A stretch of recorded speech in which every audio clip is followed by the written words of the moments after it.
At 03:17 a.m. on February 22, 1944, near the village of Padiglione, Italy, First Lieutenant Jack C. Montgomery crouched in a frozen drainage ditch and listened to the sound of German machine guns tearing through the darkness.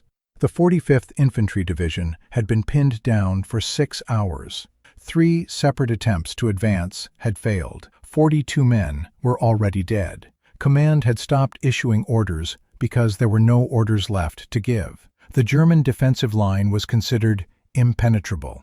Montgomery checked his rifle one last time, thought of his grandfather's voice speaking Cherokee in the Oklahoma hills, and decided that impenetrable was just another word white men used when they stopped believing in the impossible. He was 27 years old, full-blood Cherokee, raised in Long, Oklahoma, where the land was red and the poverty was inherited, and the stories his grandfather told were older than the United States itself. Those stories never mentioned retreat. They spoke of warriors who walked into situations no sane man would enter, and walked out carrying the memory of what needed to be done. Montgomery's grandfather had served as a scout in World War I. He taught the boy how to read terrain the way other children learned to read books, how to see what was invisible, how to move through space as if space itself was an ally. He taught him that fear was a companion, not an enemy, and that the Cherokee warrior tradition was not about fearlessness, but about what you did when fear tried to convince you to stop moving forward. The Italian winter pressed down on the valley like a physical weight. Snow had turned to freezing rain 2 hours before dawn. The ground was half mud, half ice, the kind of terrain that made every step a negotiation with gravity. The air smelled of cordite, wet wool, and something deeper that Montgomery recognized from training but had only truly understood in the last 4 months of combat. It was the smell of men pushed beyond exhaustion, beyond doubt, into a place where survival and duty became the same instinct. His company had been trying to take a series of fortified farmhouses that controlled the road to Anzio. The Germans had turned every stone building into a bunker, every hedgerow into a firing position, every irrigation ditch into a grave. Standard infantry tactics had failed. Artillery had failed. The only thing left was the kind of mathematics that didn't appear in field manuals. 1 man, multiple machine gun nests, no support, no backup plan. Montgomery adjusted the Thompson submachine gun slung across his chest and checked the grenades on his belt. 8 fragmentation grenades, 45 rounds in his current magazine, 3 additional magazines in his pack. He had lost his helmet 2 hours earlier when a mortar round landed close enough to lift him off the ground and deposit him 6 feet away with ringing ears and a strange clarity that hadn't left since. In that moment of concussion and silence, he had seen the entire battlefield as his grandfather might have seen it, not as a static map of positions and obstacles, but as a living thing with rhythms and blind spots, and moments when the pattern shifted and created an opening that would close again in seconds. He had been waiting for that opening. Now, in the hour before dawn, with the rain turning everything into shadow and movement, he felt it arrive. The German positions formed a crescent along the ridgeline 300 yards ahead. Intelligence reported at least 5 machine gun nests, 2 mortar teams, and an estimated platoon strength of 40 soldiers dug in behind reinforced stone walls. The MG-42 machine guns fired at a rate of 1,200 rounds per minute. The sound was distinctive, a tearing noise that shredded air and flesh with equal efficiency. Montgomery had learned to read the rhythm of that sound. He knew when the gunners were firing in controlled bursts versus sustained suppression. He knew when they were reloading, when they were adjusting fields of fire, when they were distracted by movement on the flanks. That knowledge was the only advantage he had. That, and the Cherokee conviction that if you moved correctly, the earth itself would help hide you. He climbed out of the ditch without announcing his intention to anyone. The soldiers around him were too exhausted to notice, or too numb to care. Montgomery moved forward in a crouch, staying below the sight line of the ridgeline, using every depression and shadow as cover. The rain was both enemy and ally. It made the ground treacherous and visibility poor, but it also muffled sound and created a curtain of movement that made it harder to distinguish one shadow from another. He crossed the first 50 yards in absolute silence, his boots finding purchase on rocks and frozen earth, avoiding the mud that would create suction noise. His breathing was controlled, deliberate, the way his grandfather had taught him during deer hunts in the Cookson Hills. You breathe with the land. You move when the land moves. You become part of the pattern until you are invisible, even to eyes that are searching for you. The first German machine gun nest was positioned behind a collapsed stone wall on the left flank of the defensive line. Montgomery could see the muzzle flashes through the rain, short, controlled bursts aimed at suppressing the American positions in the valley below. He counted the rhythm: 5-second bursts, 3-second pause for barrel cooling, reload every 40 seconds. 2 soldiers visible in the nest, probably a third acting as spotter or ammunition bearer. The field manual said you attacked machine gun nests with covering fire from your squad, smoke grenades, and coordinated movement. Montgomery had no squad, no smoke, and no time for coordination. What he had was a decade of hunting experience that taught him patience and angles, and the moment when motion becomes decision, becomes action, before thought can interfere. He moved to within 30 yards of the nest, using a shallow irrigation ditch that ran perpendicular to the German line. The ditch was half filled with icy water. Montgomery submerged himself to his chest and moved forward in a slow crawl, his rifle held above the water, his breathing synchronized with the sound of the rain. The cold was immediate and absolute. It pressed into his bones and tried to convince his muscles to seize. He ignored it the way he had learned to ignore pain during the Depression, when hunger was constant and complaining changed nothing. The Cherokee elders spoke of a kind of focus that transcended discomfort, a state where the body became an instrument of will rather than a collection of sensations demanding attention.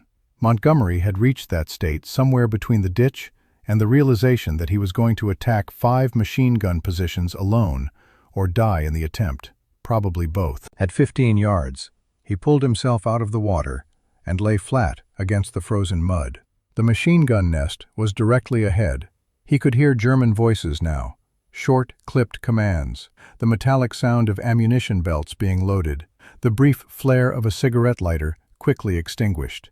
Montgomery pulled a grenade from his belt, held it for 3 seconds to visualize the throw, then hurled it in a flat arc that dropped the explosive directly into the nest. The explosion was immediate, a flash of orange light, followed by screams and the sudden silence of the machine gun. Montgomery was moving before the echo faded. He covered the 15 yards in seconds, his Thompson already firing, short, controlled bursts into the smoke and confusion. 2 Germans died before they understood what was happening. The third tried to bring a rifle to bear. Montgomery shot him twice in the chest and once in the head, the way you finish a dangerous animal that refuses to stop moving. The second machine gun nest opened fire immediately. They had seen the explosion and adjusted their aim. Bullets tore through the stone wall Montgomery was using for cover, sending chips of rock into his face and hands. He felt blood on his cheek, but no pain. Adrenaline had pushed pain into some distant room of consciousness that he would visit later if he survived. He reloaded the Thompson with mechanical precision, counted to 3, then sprinted 20 yards to the right, using the burning remnants of the first nest as a smokescreen. The German gunners tracked his movement, but were firing blind through the rain and darkness. Montgomery went to ground behind a fallen tree, assessed the new position, and realized he was now behind the second nest. They were oriented toward the American lines in the valley. Their blind spot was their rear. He moved in a wide arc, staying low, using terrain the way water uses gravity, finding the path of least resistance, the shadows between shadows, the moments when attention shifted elsewhere. The Cherokee had fought this way for centuries, not as massed formations, but as individuals who understood that a single warrior in the right place at the right time could collapse an entire enemy line. Montgomery's grandfather told him stories of Cherokee scouts during the Indian Wars, who could move through cavalry camps unseen, counting soldiers, memorizing positions, disappearing before dawn without disturbing a single horse. That knowledge was genetic memory, cultural inheritance. Montgomery felt it in his hands and feet, and the instinctive calculation of distance and angle that guided his movement. The second machine gun nest died without ceremony. Montgomery approached from behind, threw 2 grenades in rapid succession, then charged through the smoke with his Thompson firing. 4 Germans were killed in the initial explosion. 1 survived long enough to grab a pistol. Montgomery shot him 3 times before the man's finger found the trigger. The machine gun itself was damaged, but still operational. Montgomery picked up a German rifle, confirmed it was loaded, then moved to the 3rd position before the remaining nests could coordinate a response.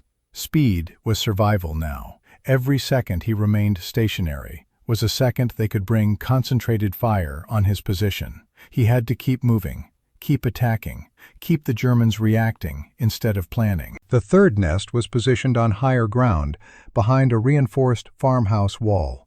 Montgomery could see 3 soldiers manning the gun, 2 more in supporting positions with rifles. The field of fire covered the main approach from the valley, but the soldiers were focused downhill, unaware that the threat was now lateral. Montgomery circled wide to the right, climbing a small rise that put him level with the nest, but 50 yards distant. The rain was heavier now, a steady downpour that reduced visibility to shapes and movement rather than clear targets. He settled into a prone position behind a cluster of rocks, steadied his breathing, and began firing single shots with the German rifle he had taken from the 2nd nest. The first shot killed the primary gunner. The second wounded the ammunition bearer. The third missed. The remaining Germans scrambled for cover, trying to locate the shooter, but Montgomery was already moving again, sprinting downhill toward the nest while they were still searching the ridgeline. He reached the stone wall while they were reloading, vaulted over it with a momentum born of desperation and training, and something older than both, his grandfather's voice in his head. "You are already dead. You died in the ditch. Everything after this is borrowed time. Spend it well." Montgomery landed inside the nest, firing. The Thompson emptied in 4 seconds. 3 Germans fell. The 4th tackled him, driving them both into the mud. They grappled in silence, too exhausted for words, fighting with the brutal efficiency of animals that understand only survival.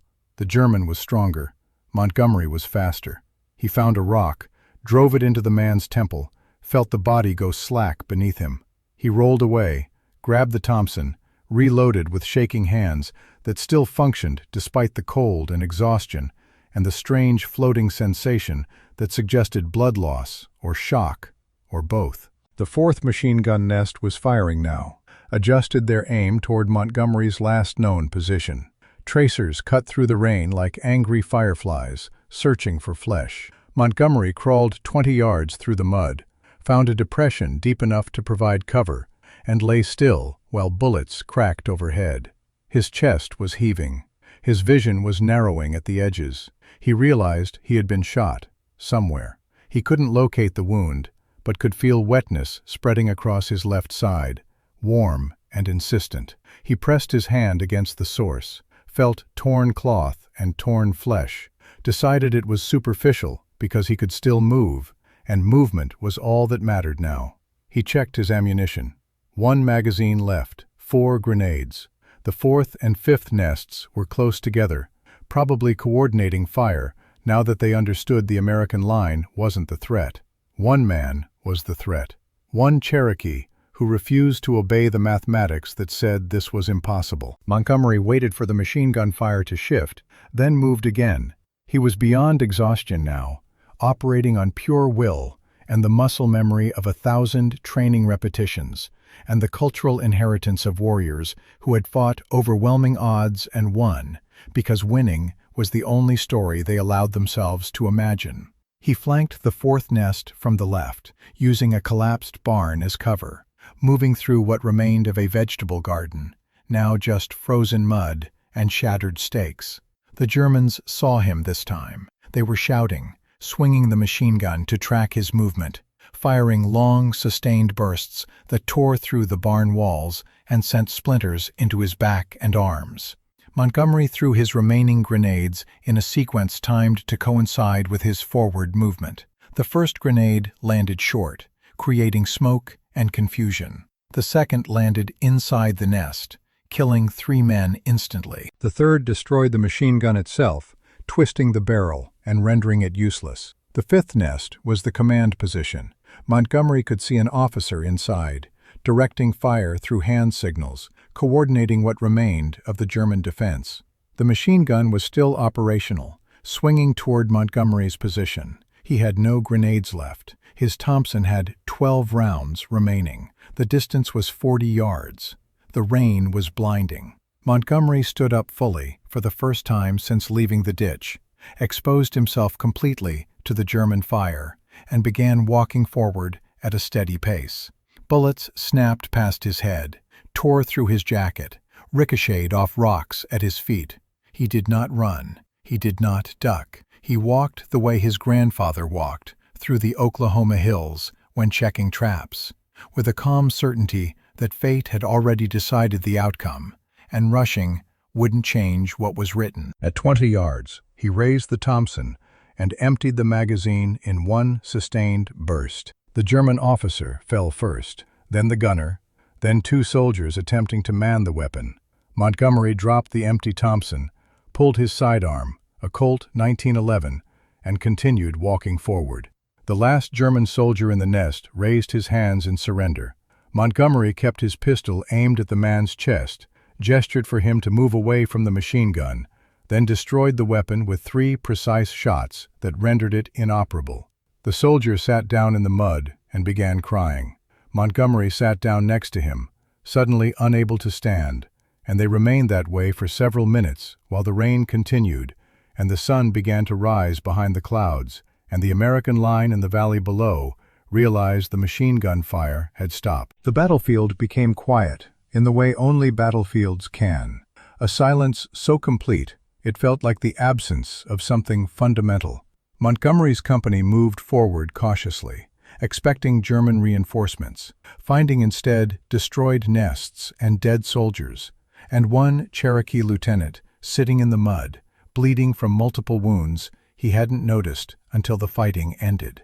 A medic reached him first, began cutting away his uniform to assess the damage. Montgomery had been shot twice, once through the left shoulder, once through the side. He had shrapnel wounds in his back, arms, and face. His hands were shredded from crawling over rocks and broken glass.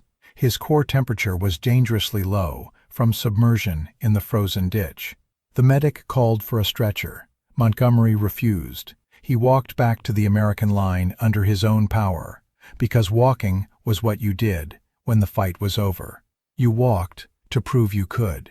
You walked to honor the ones who couldn't. The official after-action report would document the destruction of 5 German machine gun nests, the elimination of 11 enemy soldiers, the wounding of 7 more, and the breaking of a defensive line that had held for 3 days. It would note that First Lieutenant Jack C. Montgomery attacked these positions alone, without orders, without support, against tactically superior numbers in fortified positions, during darkness and adverse weather conditions.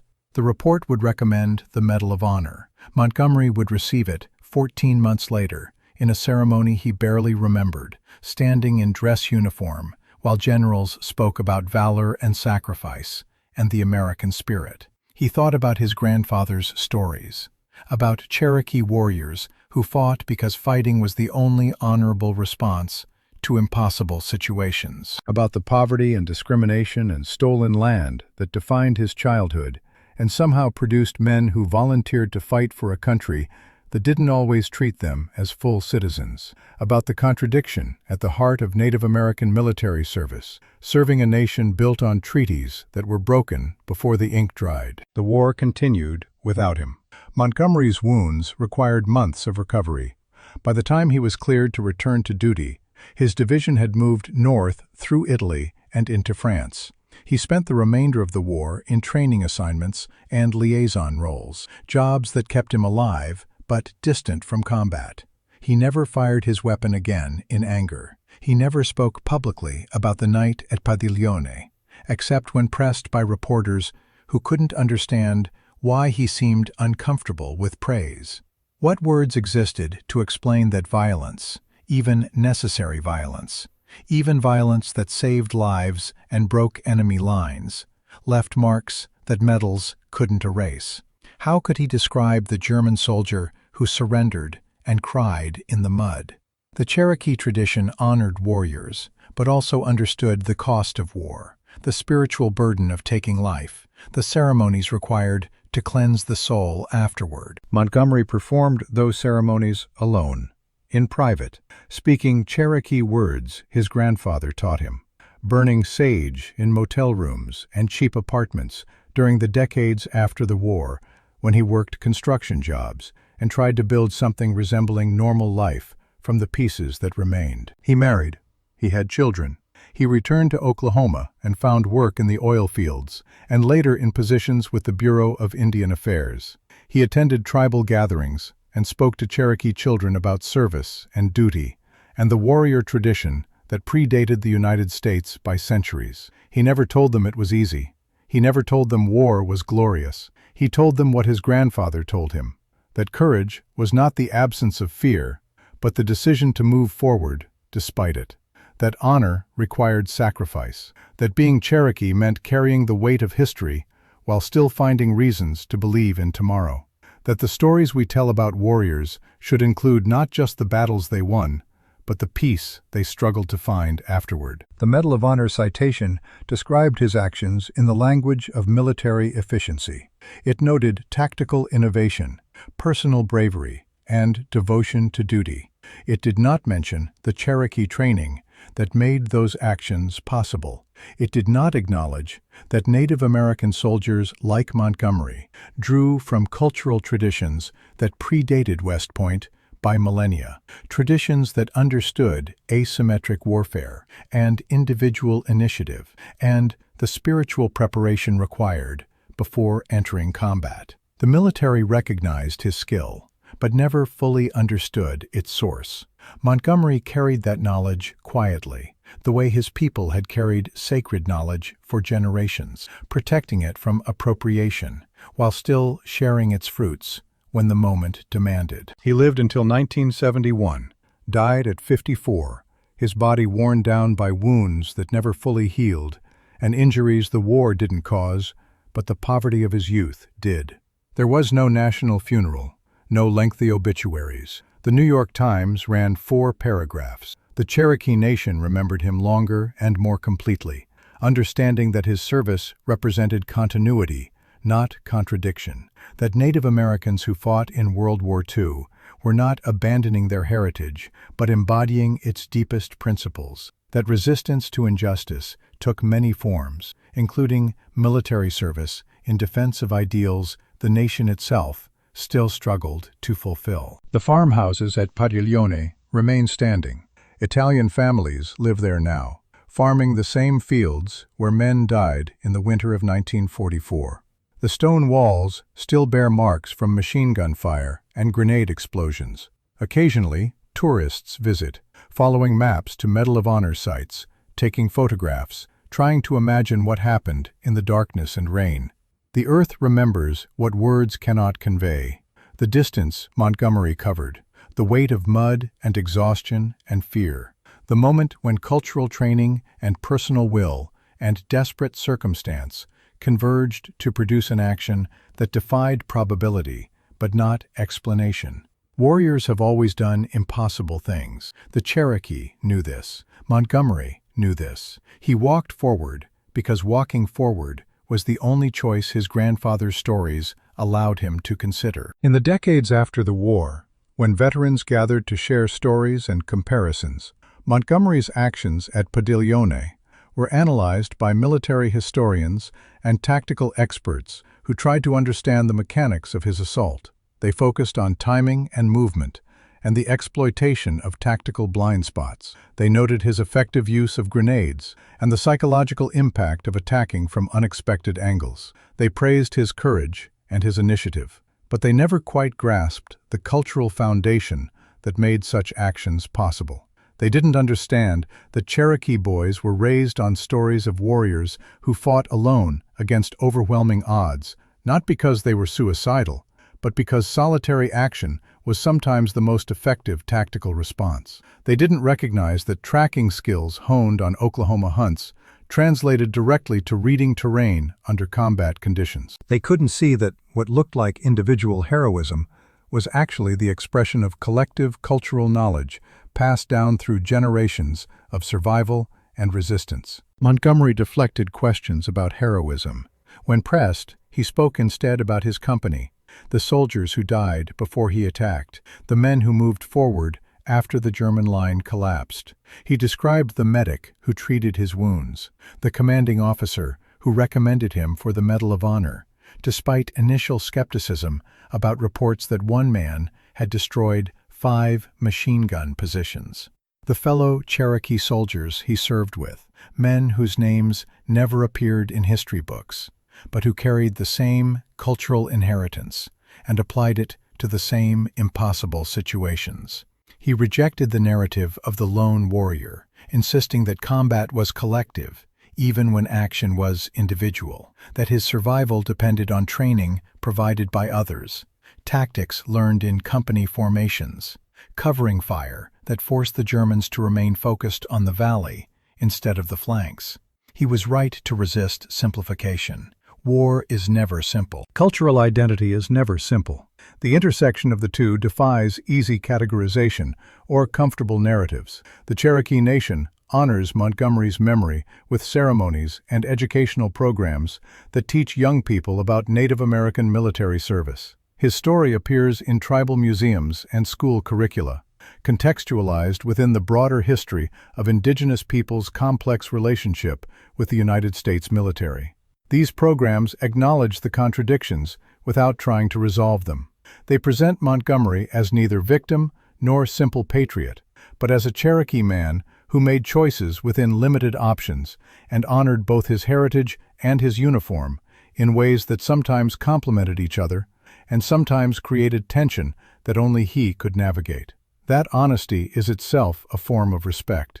It refuses to flatten his experience into propaganda or reduce his service to political talking points. The battlefield at Padiglione has changed over 80 years. The machine gun nests are gone, their stone foundations reclaimed by farmers or collapsed into the earth. The irrigation ditches Montgomery used for cover are still there, serving their original agricultural purpose, oblivious to the history that unfolded around them. The village itself has grown. Modern houses replacing structures destroyed in the war, highways cutting through fields where soldiers died. But memory persists in ways physical geography cannot capture. In the Italian National Archives, reports document the German defensive position and its sudden collapse. In Cherokee oral tradition, Montgomery's story joins older stories about warriors who fought against impossible odds. In the memories of soldiers who served with him, now mostly departed, the night at Padiglione remains a defining moment, not because it was unique, but because it distilled something essential about courage and cultural identity and the kind of choices war demands. Montgomery rarely spoke about the actual combat. In the few interviews he gave, he described the cold and the rain and the weight of the Thompson submachine gun. He mentioned his grandfather's training, but didn't elaborate. He acknowledged fear, but dismissed suggestions that he was fearless. He described the German soldiers he killed with respect, noting they were following orders and defending positions they believed mattered.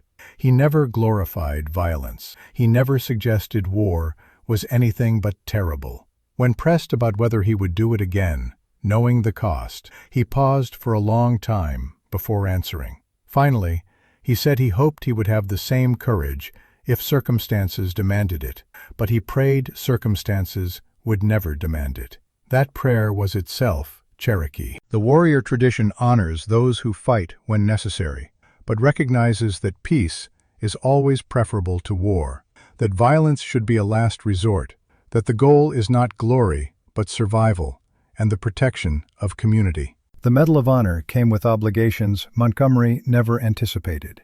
Veterans groups wanted speeches. Schools wanted presentations. The military wanted him at recruitment events.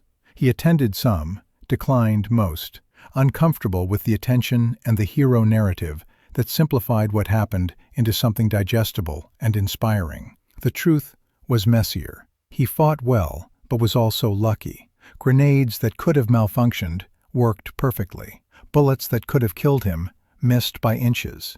The German coordination that could have concentrated fire on his position faltered at crucial moments. Skill mattered. Training mattered. Cultural knowledge mattered. But so did chance and the chaos of combat that no amount of preparation can fully predict or control. Montgomery understood this. It made him humble in ways that frustrated those who wanted him to embody uncomplicated valor. He returned to Oklahoma and found the state still struggling with poverty and racial tension, and the legacy of forced removal and broken treaties. The Cherokee Nation was rebuilding political structures dismantled by federal policy. Tribal members were fighting for recognition and sovereignty, and the right to maintain cultural practices that assimilation policies had tried to erase. Montgomery participated in this struggle, attending tribal council meetings, supporting efforts to preserve the Cherokee language, mentoring young people who needed examples of success without forgetting the costs success demanded. He never claimed his military service gave him special authority on tribal matters. He understood that different forms of service required different forms of wisdom, that combat experience did not automatically translate to political insight, that being Cherokee meant participation in collective decision-making rather than relying on individual heroism. The stories his grandfather told him took on new meaning after the war. Stories about warriors weren't just about battles. They were about the preparation before battle and the healing afterward. They described the ceremonies that prepared young men for violence and the ceremonies that reintegrated them into community when the fighting ended. They acknowledged that warfare changed people, that you could not kill without being marked by it, that the community had responsibility to help warriors carry the weight of what they had done. Montgomery sought out those ceremonies, participating in sweat lodges and stomp dances and gatherings where Cherokee veterans could speak truths they could not share anywhere else. In those spaces, he found something closer to peace than anything the Veterans Administration offered. Not complete peace, not the absence of memory, but a framework for living with what happened, for understanding violence within a spiritual and cultural context that honored both the necessity of his actions and their cost. His children grew up knowing their father was a war hero, but learning that heroism was complicated. They saw his nightmares. They noticed his silence during 4th of July fireworks. They understood that the metal in the drawer was something heavy, not just in metal, but in memory. Montgomery taught them Cherokee language and traditions. He took them to tribal gatherings. He made sure they understood their identity was not defined by his military service, but by centuries of Cherokee survival and cultural continuity. He wanted them to be proud of his actions at Padiglione, but he wanted them even more to be proud of being Cherokee, to understand that their heritage was larger than any individual achievement, that their responsibility was to carry forward cultural knowledge that predated the United States and would, if they did their part, outlast it too. The rain in Italy never left his memory. The specific weight of wet wool and frozen mud, the sound of machine gun fire tearing through darkness, the German soldier crying in surrender, the moment his hands stopped shaking after reloading under fire, the strange clarity that arrived when fear pushed past panic into a state of pure focus, where every decision felt predetermined, where choice collapsed into action without the intervention of thought. These memories formed a private catalog he rarely shared, but never forgot. They shaped his understanding of courage, not as fearlessness, but as the management of terror. They taught him that survival was often luck disguised as skill, that training mattered, but so did chance, that honoring the dead required acknowledging both their sacrifice and the randomness of who lived and who died in circumstances where inches and seconds determined outcomes. The Cherokee warrior tradition was never about dying gloriously. It was about returning home, about fighting with intelligence and skill, and the kind of strategic thinking that maximized effectiveness while minimizing risk. Montgomery embodied this tradition at Padiglione, not by charging recklessly, but by using terrain, timing, and cultural knowledge to attack from positions the Germans didn't anticipate, from angles they hadn't defended. His success was tactical and cultural simultaneously, inseparable from the training his grandfather provided and the military instruction he received, a synthesis of indigenous knowledge and modern warfare that produced results neither tradition alone could have achieved. That synthesis is itself significant. It suggests that cultural preservation and participation in broader American society need not be mutually exclusive, that Native Americans could be both deeply Cherokee and effective soldiers, that honoring heritage while serving in uniform was possible, even when institutional racism and historical trauma made that balance precarious. Montgomery never forgot the men who died before his attack. Their names were in the casualty reports. 42 soldiers killed in 6 hours, trying to advance against positions he eventually neutralized alone. The mathematics haunted him. If he had attacked earlier, would some of them still be alive? If command had understood Cherokee tactical principles, would they have sent one scout instead of full companies? The questions had no answers, only the ache of survivor's guilt and the knowledge that war was always inefficient, always wasteful, always producing outcomes that left everyone who survived wondering if they could have done something different. That wondering was its own form of wound, invisible but persistent, resistant to treatment because it was rooted in compassion and responsibility, rather than trauma alone. The years passed. Montgomery's wounds healed physically, but never completely. His shoulder maintained limited range of motion. His side ached in cold weather, the scar tissue responding to barometric pressure like a private weather station. He walked with a slight limp that became more pronounced as he aged. These physical markers were easier to bear than the psychological ones. The startle reflex that never quite disappeared, the hypervigilance that made crowded spaces uncomfortable, the insomnia that arrived without warning and departed on its own schedule. The Veterans Administration provided some support, but treatment for what was then called battle fatigue or combat exhaustion was limited and often ineffective. Cherokee traditional healing practices offered more relief, the understanding that trauma was spiritual as much as psychological, that healing required ceremony, community, and time measured in seasons rather than weeks. He maintained friendships with other Cherokee veterans, men who understood the particular complexity of serving a nation that had forced their ancestors westward, stolen their land, and attempted cultural genocide through boarding schools and assimilation policies. These friendships were quiet and deep, based on shared experience that needed little explanation. They gathered annually, sometimes at tribal events, sometimes privately, to share stories and silence, and the kind of understanding that only comes from having navigated the same contradictions. They spoke Cherokee to each other, preserving the language their grandparents had hidden from federal agents who punished its use. They performed ceremonies together, maintaining spiritual practices that gave meaning to experiences the dominant culture couldn't fully comprehend. They supported each other through the decades after the war, when the nation celebrated their service, while continuing policies that disadvantaged Native communities. Montgomery's legacy extends beyond the Medal of Honor. He represents a tradition of Native American military service that remains largely unknown to most Americans. Cherokee soldiers served in every American war, often in numbers disproportionate to their population, often with distinction that went unrecognized or underappreciated. This service was never simple patriotism.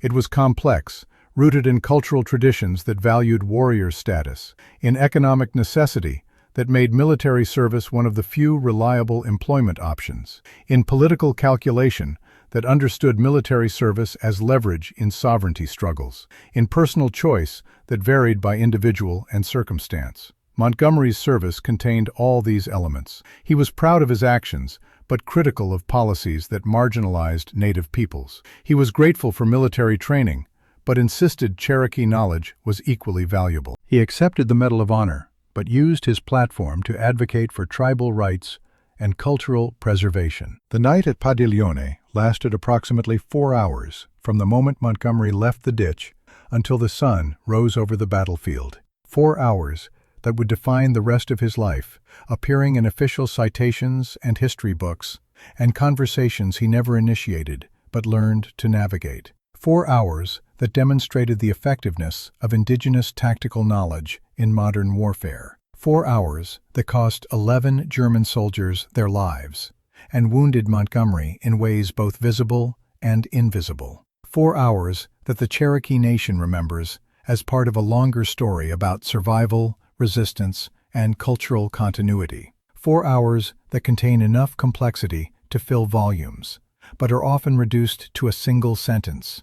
Cherokee soldier single-handedly destroys 5 machine gun nests. The sentence is accurate. It is also insufficient. Truth requires more space than citations provide. The German soldiers Montgomery killed had names and families and stories that ended in the Italian winter. They were defending positions they believed mattered, following orders they had sworn to obey, fighting for causes that seemed legitimate from their perspective, even if history would judge them harshly. Montgomery understood this. He never celebrated their deaths. He never spoke of them as enemies deserving of hatred. He acknowledged they were soldiers like him, trapped in circumstances larger than individual choice, trying to survive a war they didn't start and couldn't stop. That acknowledgement was itself Cherokee, rooted in cultural principles that recognized the humanity of opponents, even in conflict, that honored courage, regardless of which side displayed it, that understood violence as tragedy, even when necessary. It set him apart from veterans who needed to demonize enemies to justify their own actions. It allowed him a form of peace that righteous certainty would have denied. The stone walls at Padiglione bear his presence still, though the families who live there now know nothing of the Cherokee lieutenant who attacked through rain and darkness. The earth absorbed his blood and sweat and fear, processing it through geological time into elements that feed crops and sustain life. The machine gun nests are gone, but their locations remain, marked in military histories and after-action reports that document positions and casualties with clinical precision. Italian tourists occasionally visit, walking the same ground Montgomery covered, trying to imagine what happened. They cannot. Imagination fails at the border between ordinary experience and combat. You can know intellectually what happened. You can read descriptions and study maps and listen to veterans describe events. But understanding remains distant, separated by the gap between witnessing and experiencing, between reading about courage and needing it to survive the next 30 seconds. Montgomery carried his grandfather's lessons to Italy and brought them home again, modified by experience, but intact in their essential wisdom. The lessons about patience and observation, about reading terrain and understanding that every landscape has rhythms and patterns that can be learned and exploited, about fear as something to acknowledge and work with rather than deny, about the warrior's responsibility to community and the community's responsibility to warriors, about the spiritual preparation combat requires and the spiritual healing it demands afterward. These lessons were Cherokee, and they were universal, rooted in specific cultural practice, but applicable to any situation requiring courage under pressure. The military trained him in tactics and weapons. His grandfather trained him in the mindset that made tactics effective and weapons extensions of will. Both forms of training mattered. Neither alone would have been sufficient. The years after his death brought increased recognition of Native American military service. The National Museum of the American Indian included his story in exhibits about indigenous veterans. Academic studies examined the cultural foundations of Native American combat effectiveness. Tribal nations developed programs to honor their veterans and preserve their stories. Montgomery's name appeared in these contexts, celebrated but also contextualized within the broader history of Native peoples' relationship with the United States military. This contextualization was important. It prevented his story from being appropriated as simple patriotic narrative, while acknowledging the genuine courage his actions required. It respected the complexity of his identity and service, without resolving contradictions that were meant to remain unresolved, tensions that reflected larger historical realities no individual could escape or transcend alone. The rain at Padiglione has fallen countless times since 1944, washing the same fields, running through the same ditches, indifferent to history. But once, during one storm, that rain witnessed a Cherokee warrior performing actions his ancestors would have recognized and approved, applying cultural knowledge to modern combat, demonstrating that indigenous tactical traditions remained relevant centuries after contact. Montgomery's attack was simultaneously ancient and contemporary, individual and collective, heroic and terrifying. A moment when cultural heritage and military necessity aligned to produce an outcome that changed the war in measurable ways, and changed one man in ways that defied measurement.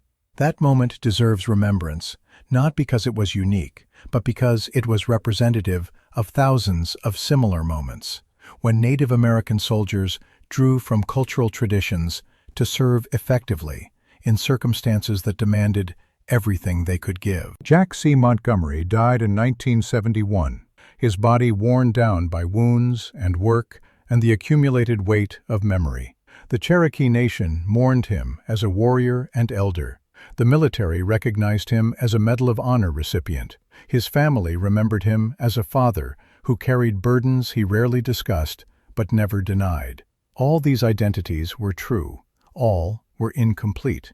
He was larger than any single category, shaped by forces both historical and personal, cultural and individual, visible and invisible. He served with distinction in a war against fascism, while belonging to a people who had experienced genocide. He embodied American military values, while maintaining Cherokee cultural identity. He accepted honor while questioning the systems that made his service necessary. These contradictions defined him. They also defined the Native American military experience more broadly. Understanding Montgomery requires holding all of it simultaneously: the courage and the trauma, the skill and the luck, the cultural pride and the historical grief, the individual achievement and the collective tradition, the medal and the wounds, the stories told and the silences that speak louder than words.